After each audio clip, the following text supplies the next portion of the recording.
Good day to all our viewers at the Northwest University's webinar with the theme and the topic, the current state of tourism in South Africa, a closer look at the wildlife industry. My name is Pieter Moller. I'm from the Postgraduate Student Recruitment and Marketing Department of the Northwest University, and I will facilitate today's webinar with three very able and professional experts in the field, namely Professor Piet van der Merwe. He's from the School of Tourism Management at the NWU, and Tourism Research, Economics, Environment and Society, also called TREES, and he will explain to us a bit later about that. Audrey Kitsoff-Botha, she's the only lady here today. WRSA, also Wildlife Ranching South Africa, and Joe Viljoen, a well-known game farmer from Showin Nature Reserve, Parys area in the Vredefort Dome. So we are all aware of the difficult times in South Africa, even all over the world. But as true optimists, we believe that we can make a difference and contribute to a greater cause. So how does the current situation, if we take it and a closer look at the current state of tourism in South Africa, focusing on the wildlife industry, we will elaborate on that more during our panel. And if during the webinar, just for you as a viewer and participant, if you would like to ask us any questions or put forward a question, remember to sign in on your YouTube account to be able to make comments and also ask questions. Furthermore, to our topic, it is important to take notice that one cannot catch up on this industry. It is seasonal, and that's very important to know. So the question that arises is, what is the extent and the importance of the industry? Any economic impact measured, how many people are affected, national and international trends, for example, the number of hunters and visitors to the game ranches. And I'd like to start off with Professor Piet van der Merwe, as I said, of the School of Tourism Management and for the Northwest University. Piet, good day. Peter, thank you for the opportunity. Yes, just want to give a bit background about TREES and our School of Tourism Management. TREES is one of the most productive research units in South Africa. We publish peer-reviewed articles 40 plus per year, and we've got 50 plus postgraduate students currently under our supervisions. And we do a lot of work from my side in wildlife tourism, wildlife ecotourism as well. From my colleagues' side, lots of events and stuff that we work on. So we're quite active in the research field. Just a bit background currently about the size of the scope of the tourism industry in South Africa. If you look at, we receive average 10.5 million international travels of international trips per year. Local trips is 17.5 million local trips per year. People employed direct in the tourism industry, 750,000. And estimated indirect is 1.5 million. And if we go closer to the wildlife industry, we estimated about 5,000 game farms in South Africa, private owned, and we receive 7,500 hunters more or less per year, international hunters, which we call trophy hunters, and our local hunter is around about 200,000 to 300,000 local hunters that hunt in South Africa. So it's quite a big industry, and tourism is a big job creator and employment creator in South Africa. Thank you, Piet. Moving over to Audrey Kitsoff-Botha, CEO of Wildlife Ranching SA. Good day, Audrey. Hi, Pieter Baie. Thank you very much for the opportunity. It's great for Wildlife Ranching South Africa to be here today. My name is Audrey. As you've said, I'm the Chief Executive Officer of Wildlife Ranching Organised South Africa. And it's an organisation that's acknowledged by government and stakeholders as representing the national and international interests of the wildlife ranching industry in South Africa. One of our key strategic focus areas would be to stimulate growth and to create demand. And then we work with all stakeholders, including government, to ensure a future sustainability and success for the industry. But it's important to note that the wildlife industry in South Africa, while wildlife ranching, there are four fundamental pillars to wildlife ranching. So we look at the breeding, in other words, live game trade. We look at hunting, ecotourism, and then game products, which would include game meat. So when we look after the interests of the game farmer, those four fundamental pillars are extremely important. And we did a study or a survey at the end of April to determine what the effect of COVID-19 was by then already on these four pillars, as well as on employment. And I'm sure we'll touch on that. Seeing that you kicked off about return to tourism, maybe just to mention that at the end of April, we've seen that there was already an 86% decline in hunters and or eco-tourists visiting game farms or lodges. We've seen that there were already a 74% cancellation rate for all the reservations that were made for the rest of the year. And compared to April 2019, there was a 76% decline in new reservations for the year. So that was the effect only on tourism side, but we can talk about the rest as we go along. Thanks, Audrey. Moving over to Joe Viljoen, the well-known game farmer, and he is from Vredefort Dome area, also doing a lot for the local communities there. Joe, welcome. Good day. Thank you, Peter. Thank you for the opportunity. It's important for members of the industry to work towards a common goal and better understanding of the impact of the pandemic. It's very important. I'm Joe Viljoen, the owner of Showin Nature Reserve in the Vredefort Dome, on the edge now to become a World Heritage Site. And what is brilliant about the area, it's the quartzites in the mountains that absorb the sun at daytime and sets it free at nighttime. So that creates microclimates, and microclimate, of course, diverse vegetation for wildlife. So we can have, your high-veld and low-veld species. But we've got a holistic approach. What we do, we breed different genetics for species improvement. We do ecotourism, and ecotourism help funding different projects, which we do. We also do photographic and educational safaris all over Africa. So we're not just stationed right here in South Africa, but all of Africa. Very involved. We do professional selective hunting to promote better genetics. So our approach on that is different, but very much in line with conservation. And walking safaris, specialize in educational game drives, breeding programs to improve wildlife genetics. We practice land restoration for sustainable ability of wildlife, and of course, domestic stock. It's very important. Land is the number one. If we don't take care of that, nothing else will survive on it. So that's the number one priority. And we practice diversified farming with wildlife and cattle combined. This is also food security, and that helps the industry very much in our area.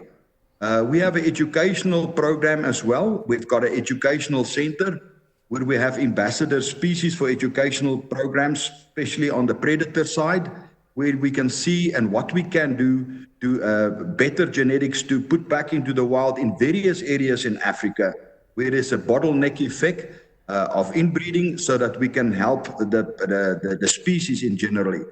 But we are fortunate at this stage, we are 2 years in advance booked for ecotourism.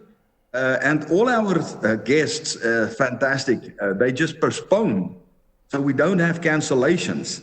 But the interaction now, because of our people we work with all over Africa, is to actually send all those people for next year. We have already been booked for next year. So it really comes, but we can't complain. If things like that happen, we always say work. And my main priority is to educate people worldwide on what is really worth for the world, and that is nature. Nature, we can't go without it. Thanks, Joe. And I like you emphasized on there's hope, there's opportunities. And I know the big question is, what is the current, the impact of COVID-19 on the wildlife industry? But I'd like to walk away from that and first ask Audrey, a lot has been said about when will wildlife and the industry be back to normal, and what is normal? That's a big question. What is normal? So we need to understand the process we're going through. When lockdown started at the end of May, and President Ramaphosa told us more or less what it entails, thereafter we were told about the different levels. We need to remember that once a level or an amendment in the status is being announced, then it needs to be followed by regulations. So the National Command Council issue regulations of what will be allowed and what won't be allowed on that specific level.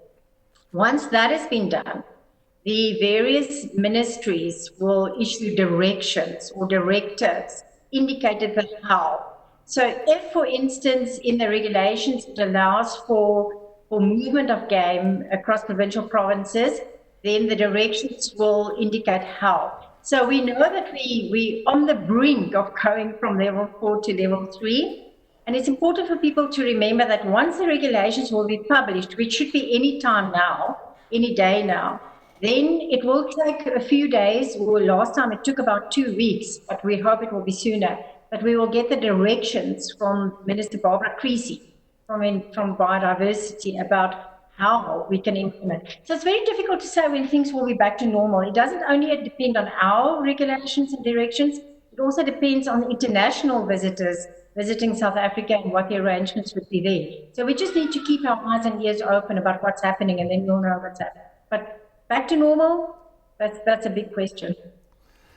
I hope at least before 2024. But Piet, moving on to you, the impact, the current impact, economic-wise, you've done a lot of research and studies on that?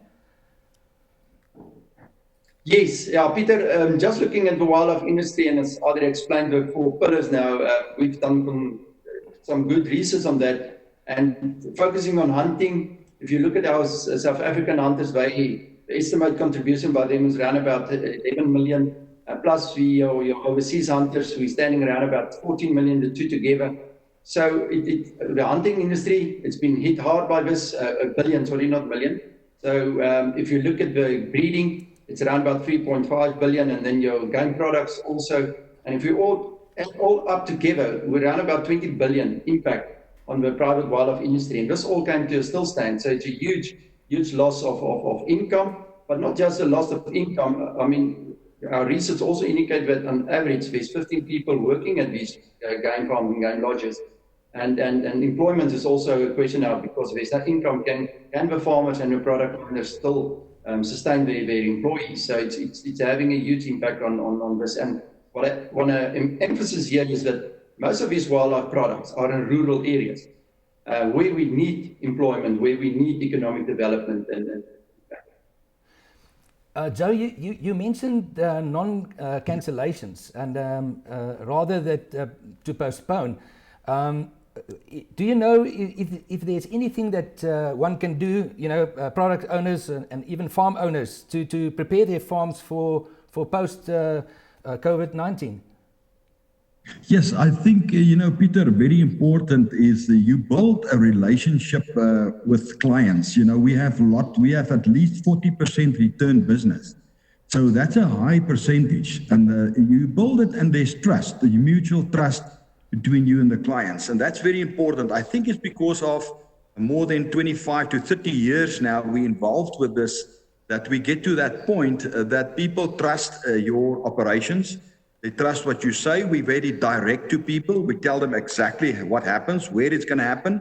Everything what we get from government and from news that is positive, we put it there, because to me, I'm a positive person. It doesn't matter where we are in the world, but it's very important to us to really build those relationships.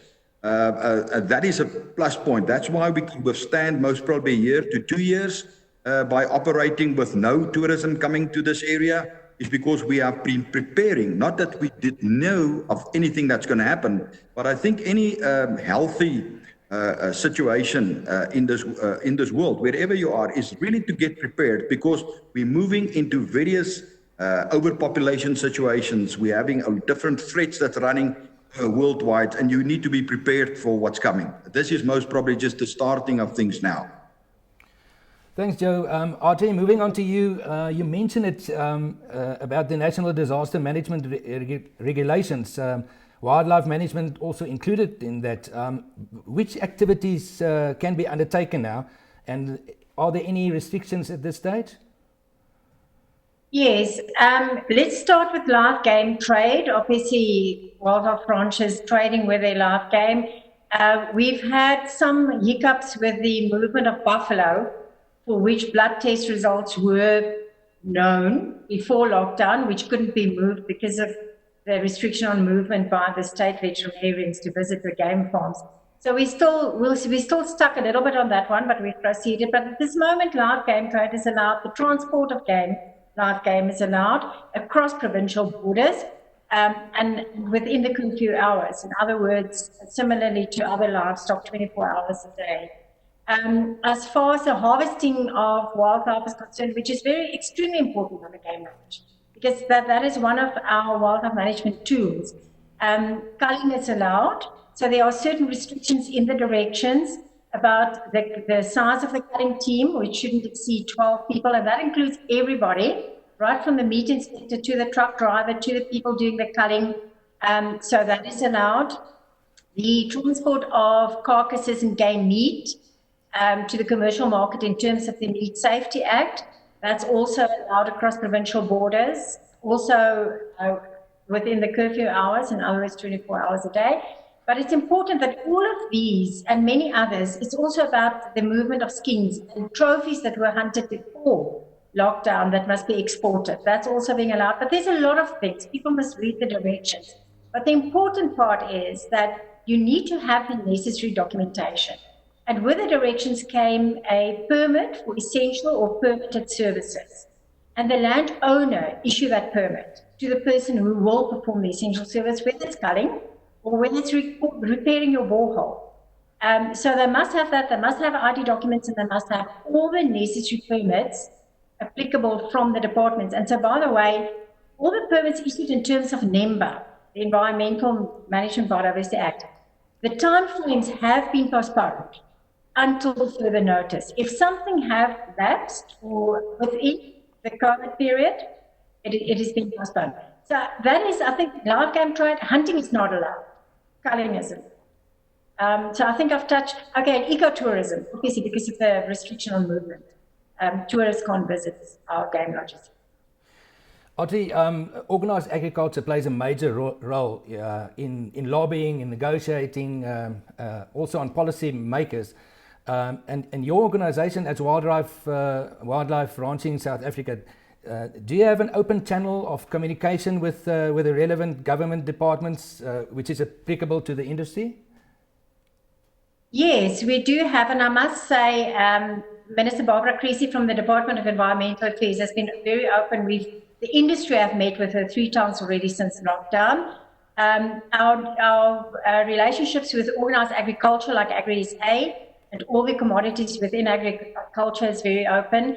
Our communication in writing to the Department of Agriculture where necessary.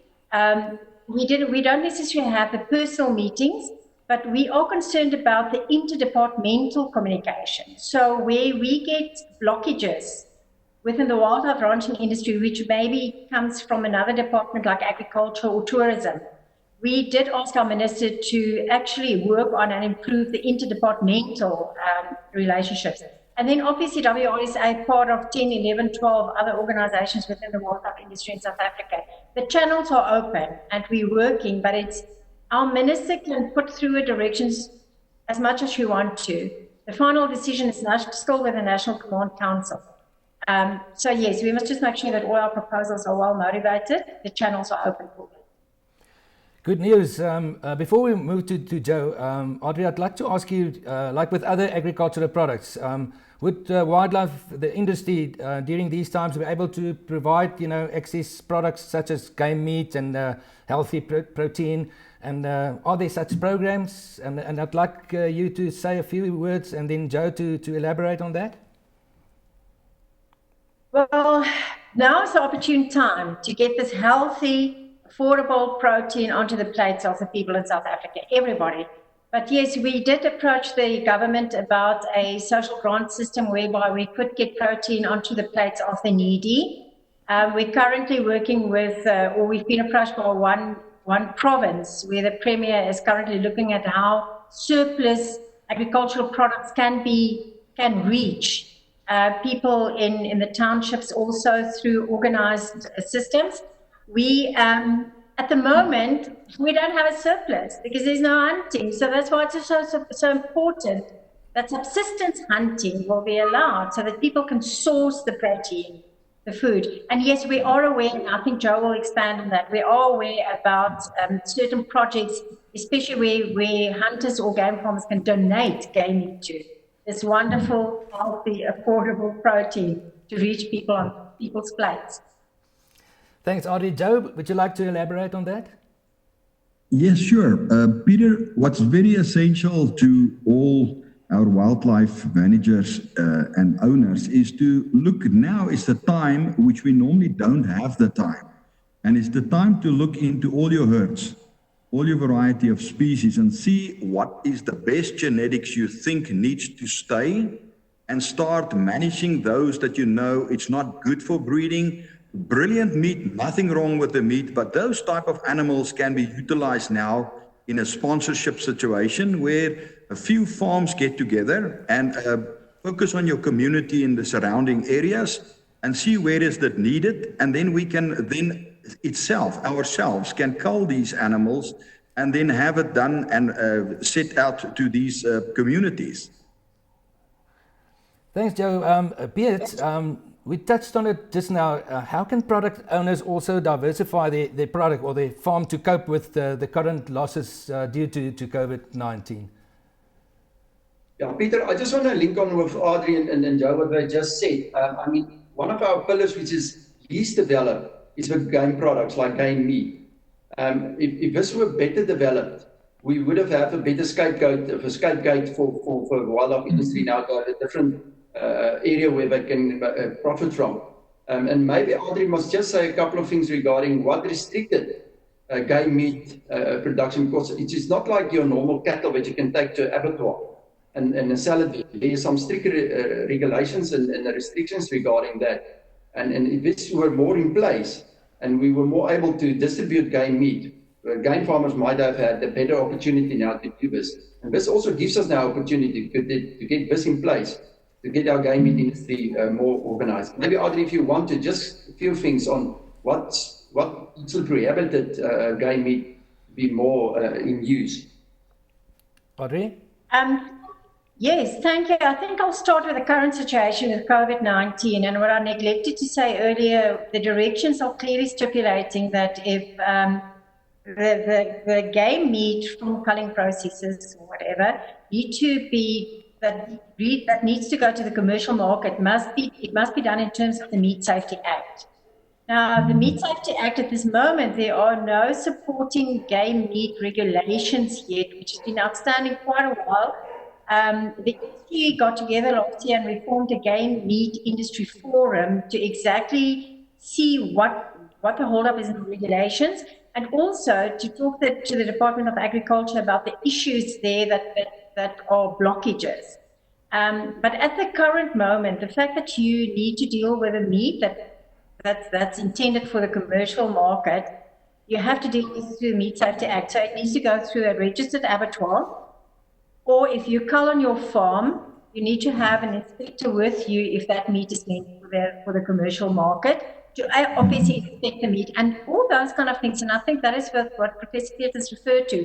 We haven't yet finalized those things, and that now creates a hold up in where we by now already could have had meat on the market or on the plates of the meat. But it's quite an extensive issue to discuss. Maybe one should talk maybe one day only on the meat products. It's a topic by itself that can take an hour or two. Joe, would you like to add on that? Yes, for sure. What I would like to say, Peter, this is, I hope the government will also take note of this, because this is definitely the meat industry for wildlife could have been in place, and I think could have saved a lot of job opportunities for people if those was in place. So I think it's a learning curve for everybody.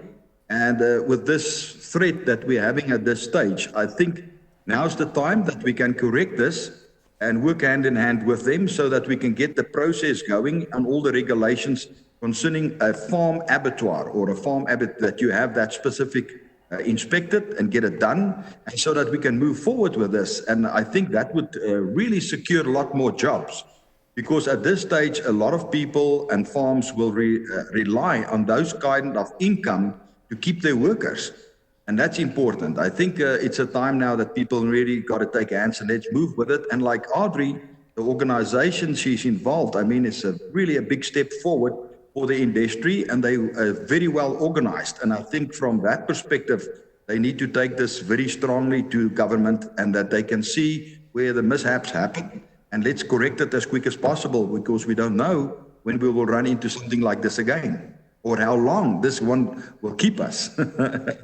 This is the problem.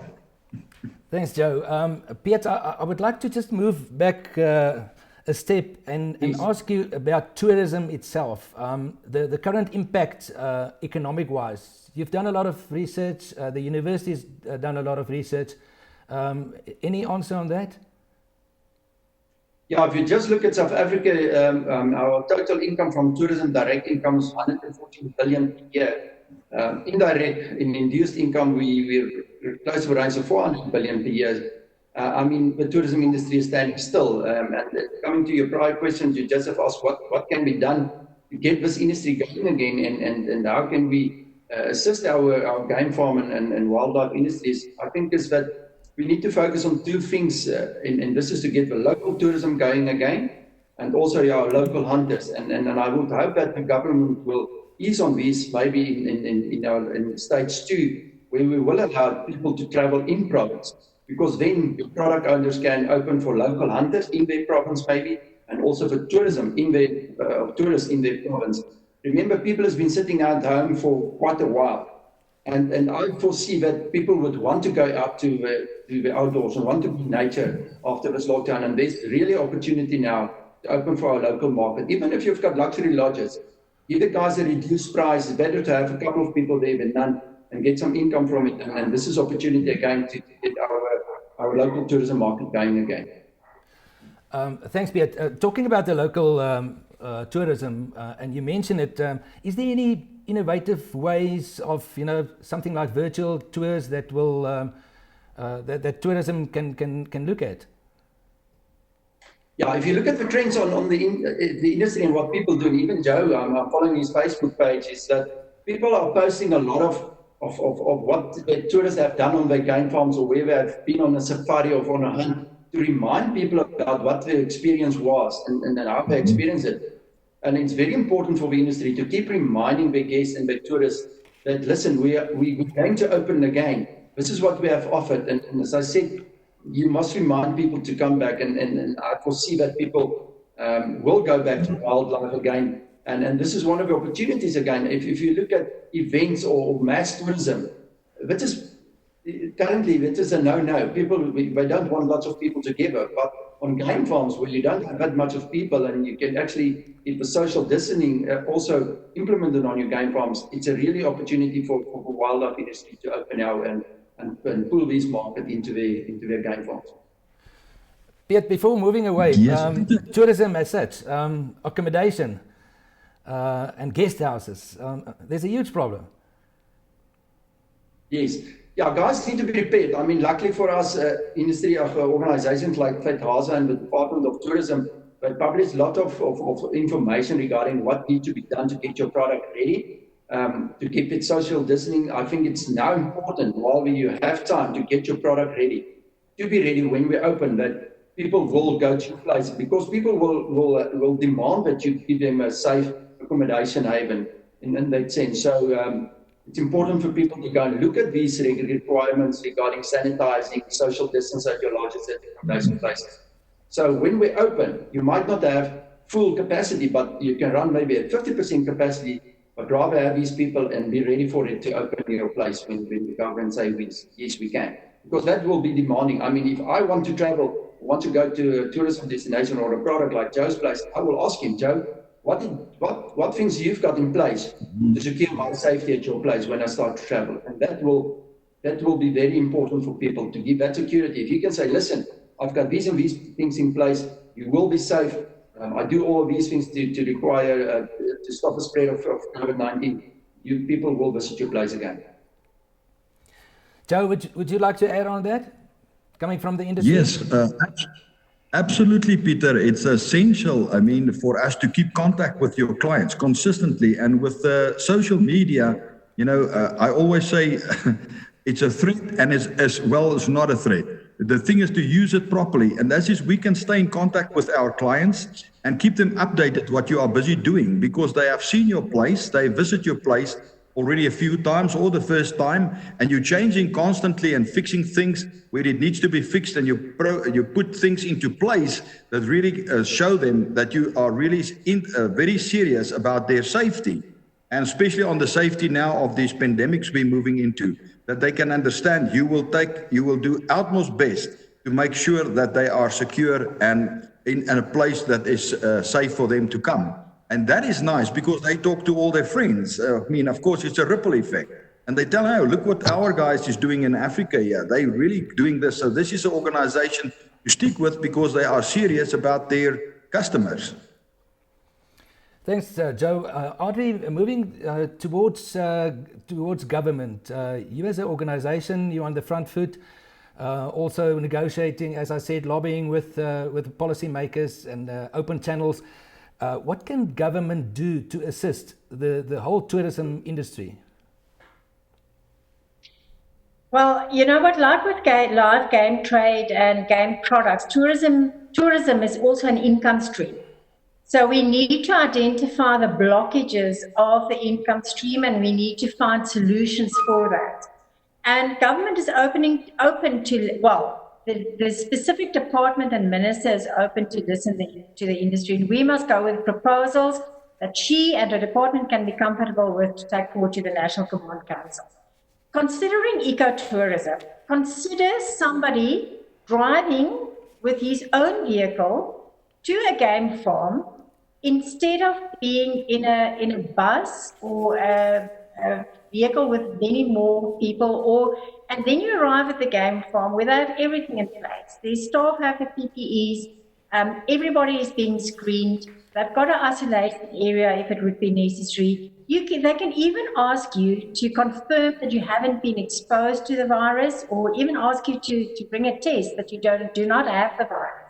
It's such a low impact. Compare me arriving with my vehicle at a game farm as an eco-tourist now, or me going to the local supermarket. The impact is so low. So the industry, with our open channels with government, need to give them with the necessary workable proposals so that they can bring in enabling opportunities to open up this market whilst they can be, we have to convince them. Health and safety will be our main focus. And if we can do that, then I think the channels are there. We must use it. We must go with the proposals. Audrey, thanks. Piet, would you like to add on assistance from government side? Yes, I think some of the assistance government can also do. I mean, the guys are going for a tough time. Maybe things like tax reduction or special tax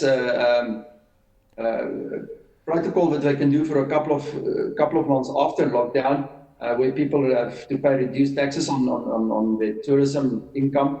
Also like visa applications for South Africa for the international market. Maybe look at our visa restrictions to draw more people to South Africa, and also provide our tourism industry players platforms to market social media or wherever possible for them, because I also foresee that your tourism trade shows will also be closed for a while. We won't have a WTM World Travel Market or ITP in Berlin.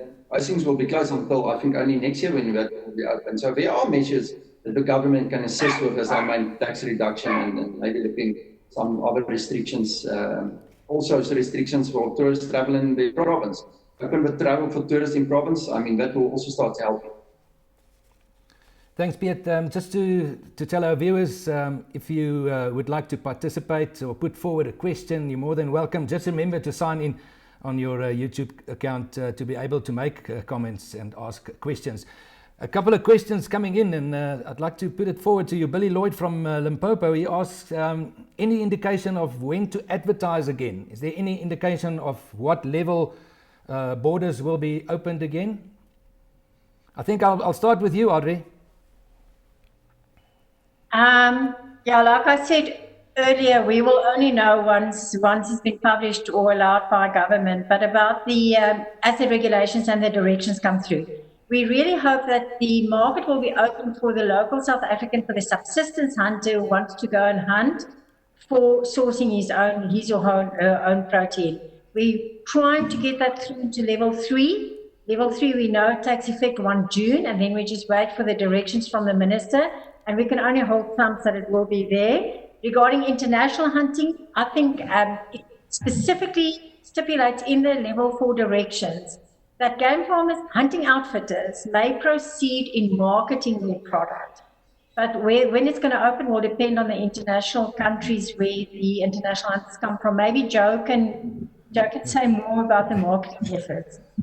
Yeah, absolutely. The thing, Audrey, I think is it depends on the countries. There's various countries, Europe as well as the United States, will not have people flying out of the country towards Africa at this stage. So we really don't know when that's going to open up. It's a thumb-sucking thing. We hope that it's going to go open, but luckily with game farming, there's a lot of people that has the right and has been fenced in such a way that they can hunt 12 months of the year. So it's not actually a winter situation, it's a 12 months of the year situation. It depends on the nature reserves. But definitely, I think it's difficult really to say anything about international hunters that would come to Africa to hunt. Definitely, locally, yes, I think that could be definitely a market to look at, but internationally, I really can't say anything yet. Joe, did you stop advertising, or is this a continuous process? Are you still moving on? Yes, continuously. You never stop. You know, it's like Coca-Cola. If you don't see an advert of Coke, you'll never know about Coke. You know, you got to consistently carry on. You know, you got to keep the adverts going. You need to talk to people, interact with your people and groups and people that does work for you as representatives in various countries. Keep them informed all the time because that motivates them too. As soon as you stop all that, motivations goes down. And people, you know, just lose motivation. We are very fortunate that we are still alive and kicking. So, I mean, this is the time. You got to stay positive. Let's move forward. That we're going to go through this. Whoever stays behind will be alive, of course. And let's carry on with it, what we're busy with. Don't stop. There's no way to stopping. And I think for Africa and South Africa in general, don't stop. Let's move forward. Keep your people informed and let's carry on with it. Don't think there's anything that's going to put you backwards. Yes, it does now, but look at the future. Because after this, people will realize, for those that always talked about they want to do it and they talk about it, you know, I always say, rather do something once than talk about it 1,000,000 times. And I think this is the situation now. They realize, man, I got to do something now when this turns over, because it could happen that we sit in the same situation and I never will get the opportunity again. So keep on marketing, stay on your people and give them informative information that is on the board and it's on the spot. That is really the truth, and that would be the way forward. Yeah, thanks. Peter, I just want to come in here. I mean, communication is in this industry very important. So keep your communication lines open. I mean, it's time now to market for specials that you can put forward once it opens up. So just as Joe said, if in the tourism industry, if they don't see your face, they forget about you. And then they go to the next guy that can provide the same product. I mean, all our game farms more or less provide the same product. So what prevents me from going to Joe or to another guy? So keep your communication open, keep your marketing running. As soon as the government says, yes, tourists can travel again, then you must be ready to say, guys, now you can book up. I'll show you all what I can give you specials and things when it open up, and then people can start booking again. Peter, if I could come in, Peter. Sorry. You're welcome. Peter, what's essential, I mean, now with the open communication with you and your clients, you also realize what's their concerns. And if there's the concerns, you can address the concerns now already. So you don't need to, we always say, you know, fix it before it needs to come on a later stage. And it's very important now to really know their concerns and work according to that, address their concerns, and that puts them on ease and makes them much more positive to come and visit Africa. A very short answer from your side, Piet, coming from an academic and a research background. Advertising must never stop. Yes, no, never. I mean, in this industry, if you stop advertising, people forget about you. it's too competitive to stop advertising. You must stay in the market, you must stay on social media, keep on advertising. I mean, this thing is going to stop at some stage, and then people will want to travel. I mean, they already did some surveys in the UK, and they asked people, once it opened, will you fly again? And 86% who did that survey said yes. As soon as they say yes, we can fly again, we will start to fly again. So this industry is very competitive. Keep your marketing running, keep it open, and so people know about you. We're staying on the topic of research, and a very interesting question from Jasper Raats. What impact does the absence of tourists and hunters from the field have on poaching, also illegal hunting with dogs, and is there any increase? Do we have any numbers? Peter, not that I know about numbers, but yes, what we have heard from is that, if there's hunters on your farm and there's constantly people moving around, obviously poachers can't move around freely as they want to. And even if our national parks, it's a huge issue currently regarding poaching because you don't have tourists moving around, you don't have people in the field. So yes, it do have an impact on numbers. I don't have any numbers. Maybe Audrey can contribute here. If there's numbers on it, but it's definitely having an impact on our wildlife and on poaching. Thanks. Yes, Peter. Audrey? Peter, I can come in here. When I referred earlier to a survey that wildlife ranching has done amongst game farmers end of April, and we've asked them, I'm just referring to my notes, and we asked them what their expectations are on the possibility of an increase in environmental crime. And 421 of the over 600 respondents implied that there will be they expect a high increase.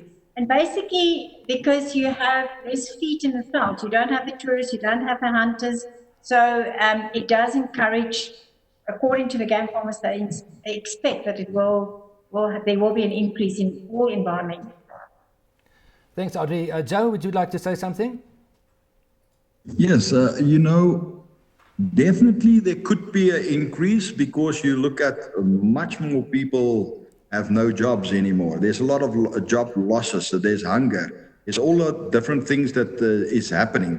So I think that's where we can play a big role, is to try and help where we can in the circumstances. If you are capable and you can do it and you're fortunate enough to be able to do that, I think we need to do that and address that problem, because hunger, is a huge driven force, and we need to look at that and let them understand what we can do and help wherever we can.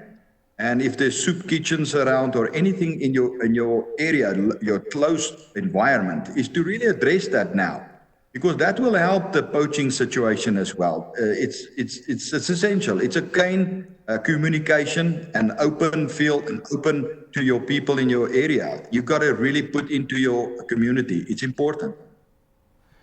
Thanks, Joe. Another question. Michiel de Lange says President Cyril Ramaphosa spoke about the new economy post-corona. How can the wildlife industry position itself proactively to prepare for this? And I would like to include tourism as such. Piet, let's start off with you. Yeah, again, as I said, we need to prepare. This virus put us in a different situation now, and tourism products need to rethink how will I provide tourism products in case if this virus keeps on for the next year or so. So social distancing, preparing for sanitizing, as already explained as well. Those things one need to look at, and also maybe for your game drives. If you have game drives, instead of having 10 people on your vehicle, we're going to have 5 people on our vehicles. So those are all things that need to be in place. That social distancing is sort of a key thing that one have to look at. How can you provide people a safe place where to go and how to stay at your accommodation sector, accommodation unit? Audrey?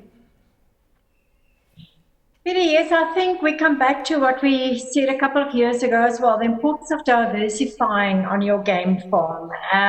You know what, I explained earlier four fundamental pillars. And I think now is maybe the time. I know now people are very cash strapped. There's no cash flow.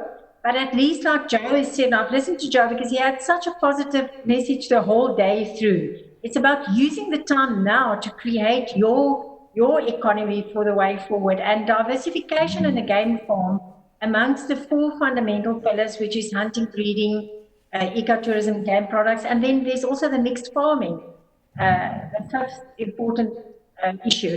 So maybe Joe can tell us more as a game farmer, but I think diversification will create a new economy for you as a game farmer. Peter, I just want to add here with Adri, if I might. I mean, we do have some lodges in South Africa which mainly focus on the international market. I mean, this is the opportunity again to draw in the local market. I know pays a lot more in the stage you place, but this just shows us never lose your local market, because that's a very, very important market for tourism. If something happens, your local market will still be able to travel in a sense, but your international market will be very difficult. I mean, if there's any social unrest or riots in a country or political instabilities, then your international markets stop traveling. To give you an indication, way back when the Ebola virus broke out, people cancelling trips to South Africa. But your local market, they're more rugged, they want to travel in South Africa, and again, don't just focus on one market, as already indicated. Diversify your product, very important in this industry. Piet, on that point, a question from Anne Comfer. She says, if you look at restaurants who must remain closed, how can various industries like tourism and food and beverages support each other in this time? Yeah, this is time now to look, I mean, as Joe indicated, maybe it's time for us to assist your partner, your neighboring business partner, or restaurants maybe in the future that the wildlife industry might support them by giving low prices for meat, for game meat that they can sell there. It's not that easy to answer that question, but it's a time that one needs to care for each other and see how you can help your neighbor. You might know something that you can do and assist other people. I mean, we've got various projects just in pots where people starting to provide food to communities. We must speak to each other and say, listen, I've got meat here, I've got a problem here, and then you must try to assist that person in that situation. Restaurant industry, I see that in our own town that people start opening in the sense that they provide takeaway food. I mean, it's also in time now that we support these people by buying takeaway food, in a sense, because we know they've been closed for a while and they haven't been in operation. Thanks, Piet. Another question from Bio Explorer, nice name. Do you observe any diversification in the luxury tourism taking place, where such luxury ecotourism destinations offer some costs? Are there any opportunities? Yeah, what I've seen on the internet is that people are putting packages forward, and they're also looking at low rates to draw people to their destinations. I mean, that is one of the key things now, to give guys some nice packages that they will draw their attention, and to come up with better price structures. Now's not the time to go for the highest price. Now's the time to get people back to your place. And as soon as tourism is back to normal, you can slowly increase your price again. But now it's better to have food going through at a lower price than one or two people at high price. I would recommend get people through to your destination again, get people visiting your place again. As Joe also indicated, then people will start speaking again, say, yes, this guy's got a very nice package for us, and this is all the things that's included to get the people going through to your place. Joe, from your side? Definitely, you got to diversify. Very important. You know, land use is something that you need to look at very seriously, especially what do you have? What is the land? What are you going to do on this land? And that's important. And land use is not only for wildlife, or not only for domestic or whatever, cattle or sheep, or what can you use it for? What areas of your place can be used for various things, like your vegetables or whatever. Now, we do all of that. And this is to us essential now, this times, and all my workers that works for me is smiling every day, because they saw what we have been doing for so many years, and what is the impact now that I can really support them through this. And they work very hard now. They see what has been happened. And this is all about education. And I think this, we really got to stress this point in wildlife or in any industry, even as ecotourism or what tourism, whatever we talk about. Education is number one. And if we can't educate, we have a big problem. And that is the threat we are experiencing worldwide, is to have people more involved. And it is the product owners that must get people involved.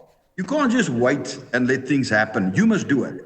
You know, this is a situation. If you don't know how to do it, talk to people that has been busy successfully, and talk to people that successfully, because that's why they're successful.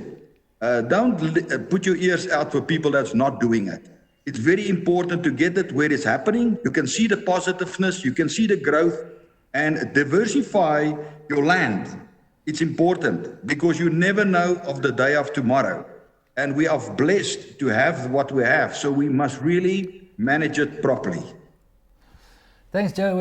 Audrey, a question for you. Ronnie Scarman asks, European borders are closed. It seems likely to stay closed until October after the hunting season. Is there an answer for domestic marketing of hunting, game viewing and processing of meat? And he also asks, with food prices increasing rapidly, is this not the time to present and even make available cheaper food or meat from this industry to the benefit of all communities?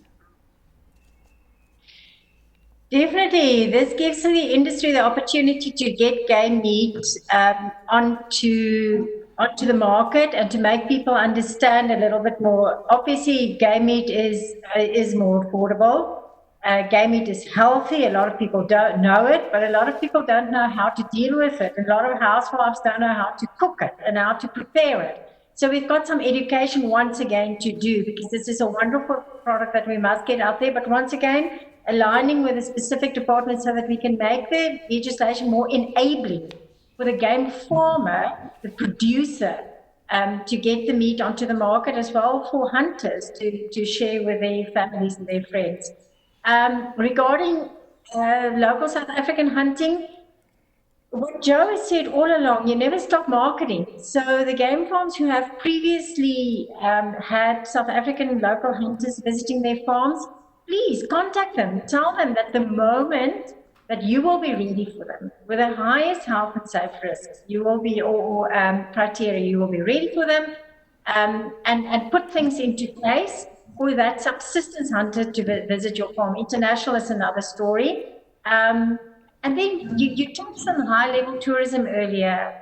There are some of the members of Wildlife Ranching South Africa who only focuses on ecotourism. And even there they're diversifying. For instance, introducing some more interactive type of tourism.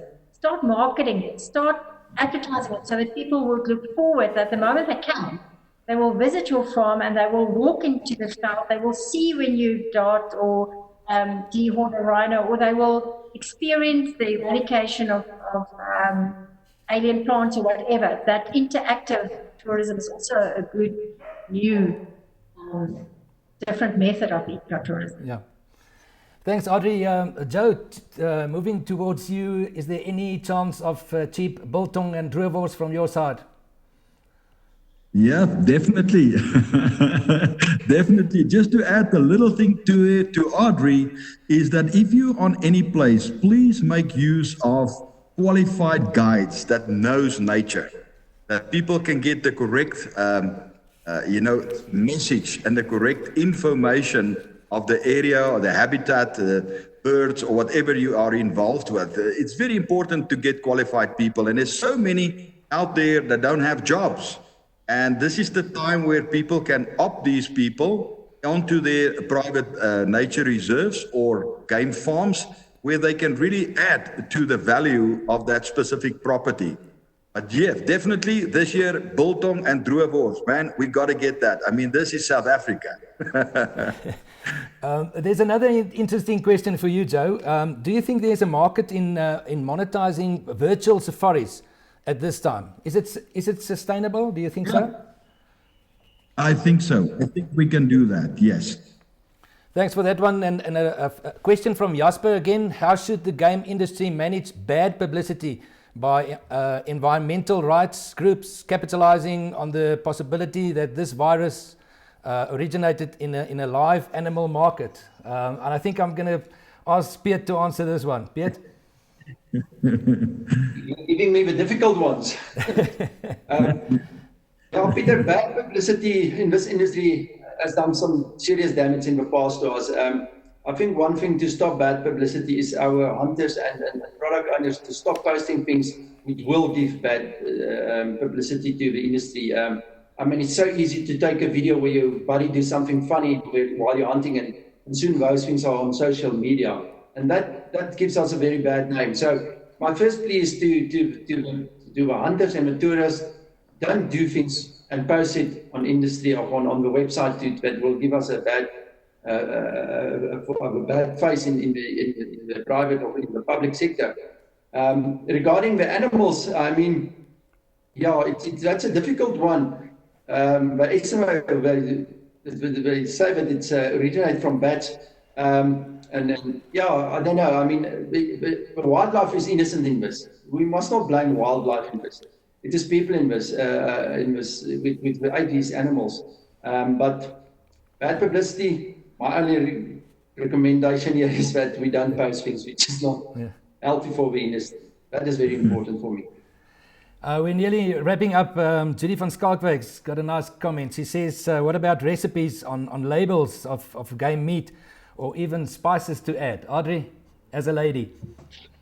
Yes, absolutely. I know I've seen in the Eastern Cape where the one producer of game meat to some of our retail stores add the recipes, because you need to know. Also, maybe a color coding of what is dry cooking or frying, and what is in oil, and what doesn't need to be boiled, and so on. So yes, we can do a lot of that to inform the consumer how to use, how to prepare game meat. Absolutely. Yeah, I just want to add there, Audrey, I've seen in Checkers, for instance, that if you buy game meat, there's some nice recipes on the back how to prepare this meat. But I mean, it may be time for us to get the program where we only focus on game meat cooking, and a nice outdoor program where you can show people how to prepare game meat, maybe from where you hunt it, how do you put it how do you treat it in refrigeration, and then how do you treat it and cook a meal. I mean, that's a nice opportunity for business opportunity for our product owners as well. Peter, if I might come in, and I'm not going to do any advertising, I'm not going to do any label naming here, but I know that there's a lot of spices on the market for game meat. But there's also a new one now, which is linked to a very well-known rugby player who's now involved in game meat, and also brought out another range of spices. But I won't mention it. I'm going to wrap up. Joe, starting with you, well-known game farmer from Shazé in the Nature Reserve in Vredefort Dome. Joe? Yes, I think game meat, let's start competition with food and get people involved in the competitions to get people more to know more what to do with it. And the competitions could be great. And then that will really put game meat on the market. Joe, thank you very much for your participation. Audrey Kitsoff-Botha, CEO of Wildlife Ranching South Africa. Yeah, I want everybody out there in the wildlife industry to know that the organizations are really working very, very hard to open the blockages currently for our income streams across all pillars within wildlife ranching. And it was to me, it was such an experience sharing this with Joe. He's such a positive person. I think we can all learn from Joe. And to me, it was great. And we just need to keep faith. I mean, this too shall pass. Thank you very much, Audrey. A last word from Professor Piet van der Merwe, School of Tourism Management at Northwest University. Yeah, I just want to say for the guys in the industry, be ready, because as I said, once people are allowed to travel, they will travel. And as I also mentioned earlier, that wildlife tourism products is one place that they will be able to go to, because there's not much people going to these places. I mean, if Kruger National Park opens up and say, you're allowed for the day to come in with your vehicle, do a game drive, go out again. I mean, the risks are very low in these things. So I'm very positive that the wildlife industry and or wildlife tourism industry are one of those that will be able to open up soon. To conclude, to all our viewers, the content of today's conference webinar will be available on various social media platforms. Certainly most important, you'll be able to find it on the NWU YouTube channel. So thanks to our speakers today. It was Professor Piet van der Merwe, Audrey Kitsoff-Botha and Joe Viljoen. If you would be interested in any of today's information, or more importantly, if you would be interested in furthering your postgraduate studies at the Northwest University, don't hesitate to contact us. We thank you for your participation and viewing, and also hope and trust that you will stay safe. God bless. Thank you.